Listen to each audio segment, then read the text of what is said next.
baby. So listen, I got a word for you.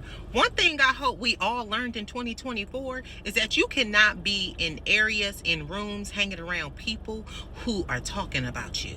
I hope we have come to the realization that a seed cannot grow in areas of contamination. You have to understand that it will be rot. You will be rotten.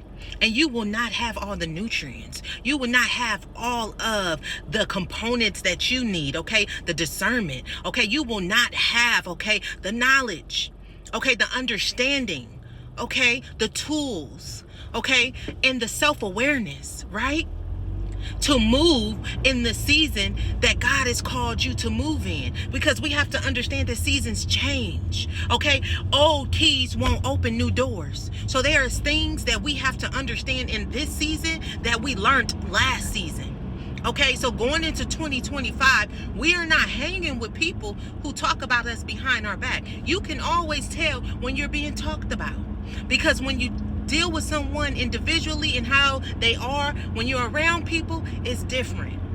That's how you know you've been talked about, because they have to change who they are to you in order to appease the people that they talk about you with. We understand, come on now, that we are moving forward. We have to understand that we have been separated in the world, but not of the world. We have to understand that there's two types of people in this world, real and fake.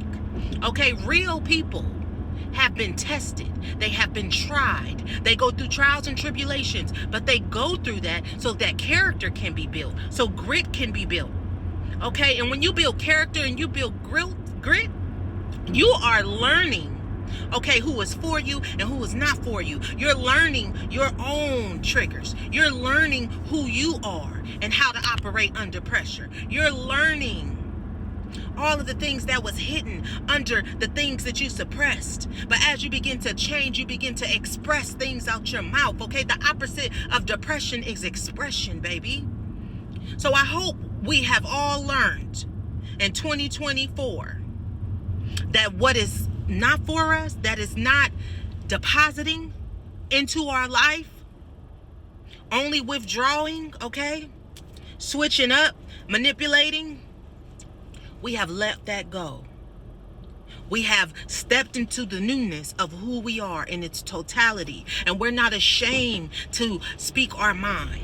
We're not ashamed to express ourselves. We're not ashamed to be called weird. We are not ashamed to be looked upon as if we are what?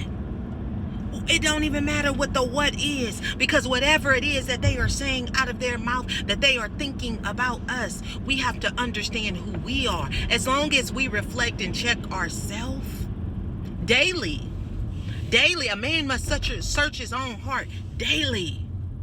It says, as you lie on your bed, search your heart. Is there anything that you should have done today? Is there any misstep that you've misstepped that you need to be forgiven for? See, ask to be forgiven so that you can forgive so that you can be forgiven. Okay? So sometimes you got to forgive yourself. But how can you forgive yourself if you're not aware of what you do? See, and a lot of times when we're around people who don't mean us no good, we're so busy focused on the things that they're talking about, on the things that they're working on, that we don't have the space to reflect on ourselves and to understand what we may have to lay at God's feet, what we need clarity about, what our next step is. But in 2024, the veil has been taken off of many eyes. People have been exposed. So I hope you see clearly who's for you and who's not for you, okay? Because in this season, nothing is going to stop us. Nothing. You got to the end, say, sis, I got to the end, okay? Because that shows that you are a part of the 1%. Because the last shall be first and the first shall be last, okay? Truth, love, and transparency always coming from your girl. Now go on with your day and remember, you big blessed.